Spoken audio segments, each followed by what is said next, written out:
I think early in the season we saw the Grizzlies have some exciting moments, but they weren't getting wins. It's really easy as a fan to watch the team play and be like, oh, we have all these highlight plays, but we don't know how to close out games. And I think you kind of forget that that's a process. You have to learn how to win games in the NBA. The first 3 quarters are great, but you got to be able to play that last 6 minutes. And I think a lot of the Grizzlies players were kind of figuring that out.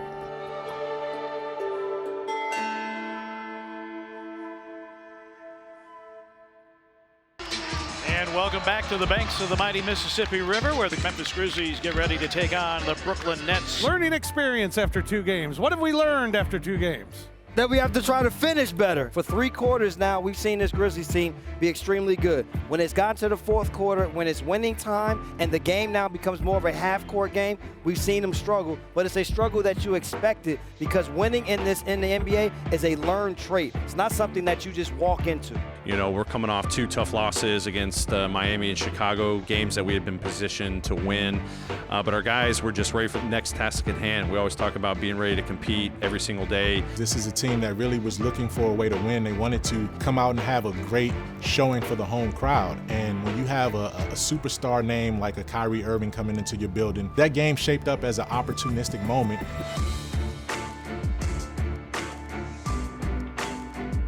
If you're Ja Morant and this is your first week in the NBA playing games, to go up against a Kyrie Irving is huge. This guy's a superstar. We've seen him in the NBA season after season, and you see him every night on the highlight videos.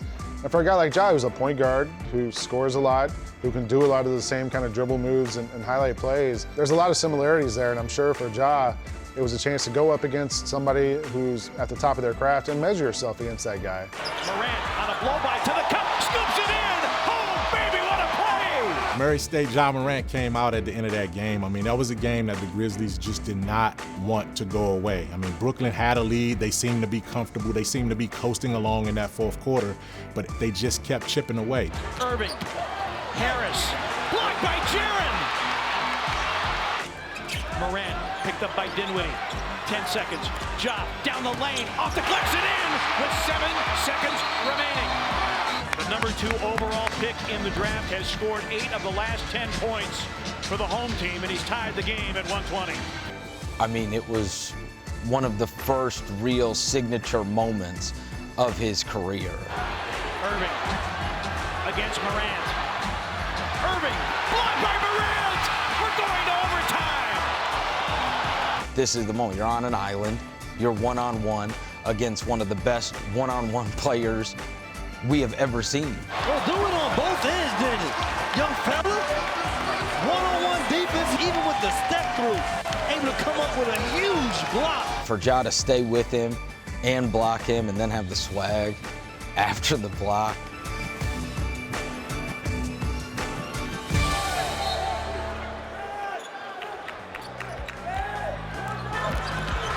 Ja, Crowder for the win! Great way to set off the season to get your first win at home in front of your home crowd in that fashion, buzzer beater, overtime. But it's all a testament to our guys, you know, continuing to compete every single possession, every single game, always giving ourselves a chance to win and to be able to come out on top. That just speaks to the character of the team and what they've been working up to that point. Well, when you dissect that last play and how it came into fruition, I mean, it really underscored everything that this Grizzlies team was about at the time and continued to be about. He could have gone one-on-one. Ja Morant trusted his veteran, the veteran trusted the rookie, and they made a dynamic walk-off play with Jay hitting a heroic shot at the three-pointer to win that game. And what you saw in that situation was early on in the season, the level of trust that the young guys on this team, the Jaren Jacksons, the Ja Morants, what they were going to show for the veterans on this team. Our vets helping us big time. Actually been helping us since day one. Coming in, they just show how to be a pro on and off the court. Coming into practice or whatever we have, they're very vocal. They're going to try to keep the ball at your hands. That's what they're going to do. Yeah. That's what they're going to do. Showing how to work hard off the court, showing us how to take care of our bodies. I feel like they've been a big help, been an open book to us. Any questions we have, they're there for us. But you good. Hey, you get to that post up, we going to you, we'll play off you. Veterans, they They give you a lot of insight, like guys like JV, Jay, Solo, Kyle, TYUS. There's a lot of things that they know about the game that you can take away. 4 guys, let that space happen. I'll just throw it right to the rim. I'll throw it right to the rim. We got no energy. We got to bring our energy. We need more energy. We need more energy. Hey, let's get up. Hey, let's push the tempo. Let's push the tempo. Everyone's been open to listening, open to criticism. I don't know if that's the right word because it's not always criticizing, but it's just open dialogue. On that one, pull up so we can go to Kyle on the post. Talking what we see. I'll go up, they switch, and then I just scream my guy. Yeah. What some of us guys who've been in the league a little bit longer know. Be solid, let's be solid. Don't even jump. Late contest. You got to kick her on the wing, look reverse, or look kick ahead. If you don't hit the bid. They've seen a lot too, and they're not shy to, talk out and speak about it. I think they're doing a great job of, being positive with us, understanding that we're young and we're still, ready to learn, and, they're continuing to push us, and it's, it's working out in our favor. They want to get better. I think guys like myself, Solo, Jay have led by example. I've obviously spewed a few words out to them, some advice here and there, but just coming in, working every day, hopefully they pick up on that. I think our vets have been unbelievable. Each one of them, at the start of the season said, Coach, this is gonna be a new role for me, but I'm excited about this role. I'm excited about these young guys, and the fact that our young guys lean on them a lot. Is it something adjustment to the NBA lifestyle? Is it something in the game? How can I guard this guy better? How do I handle this, situation at the end of the game a little bit better? They lean on those guys. I don't think this team would have had near the season that they had if it weren't for those guys being in that locker room. Those guys were enormous towards the success of the team. Come on, I'm ready to win. I'm doing anything to win, come on.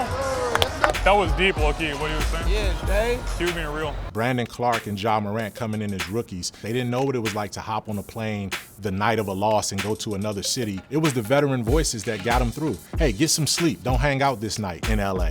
Hey, let's go and get dinner together and make it an earlier dinner more so than a later dinner over here in Sacramento. Do some things that are going to make your body get to the point where you need it to get to when it's time for the game. So those were the kind of messages that guys, the veteran voices on this team, were always instilling in some of these young guys as they got their legs under them to play an NBA season.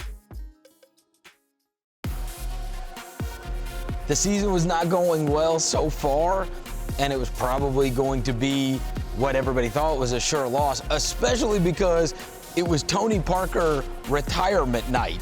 And so you had all of these great Spurs in the crowd. I just remember that we needed a road win, and we had talked about it prior to the game in the locker room beforehand. Going into that game, I remember just feeling very amped. Wanted it for Coach, wanted it just for our team, especially on a night like that, and we just wanted to spoil the party. Dylan got that to roll in. I'm gonna steal that move from you. I'm gonna cut that myself. I seen you with the slow Euro. I see you. If you want to duck in, stay there, I'm gonna throw it. Kyle Anderson, at the beginning of the season, I saw him kind of struggling to find his place on the team and what his role would be with this team. He had had surgery in the offseason and was still trying to refine his shot. As the season went along, they started really capitalizing on his versatility. Like that, to me, is what makes him so valuable. DHO coming with you, B. Clark. DHO coming. You see him telling guys, never too high, never too low. He's just been a really sort of a calming presence, I think, in that locker room. Stay together, Blue, stay together. Stay locked in, boy. You gotta come in and board. Gotta come in and board. You good, stay with it, stay with it. Jaren for 3. Bingo again! Jaren Jackson Jr., another triple, his 4th of the game. We were shooting with confidence, everybody was playing together, and we didn't let off the gas. Winning time, y'all, winning time. Jones, now they get it to Jaren, and he scores. Jaren Jackson Jr. making big plays down the stretch. It was veterans doing what they needed to do. Jones has an alley down the lane, puts it in. They don't need the 3. You need this man right here. DeRozan, blocked. Great block. That game in San Antonio rallied this team together. Grizzlies get a win in San Antonio for just the 9th time all-time in the regular season, 113-109. The Grizzlies end their 2-game losing streak. And that was really, to me, one of the turning points of the season early on, was coming into that situation and sort of finding their voice and being able to say, like, hey, we're good. We have a lot of young players who can play, and if we're all on the same page, playing the style of play we can play, like, we can play with anybody. Sweet to get a dub here, sweet, sweet.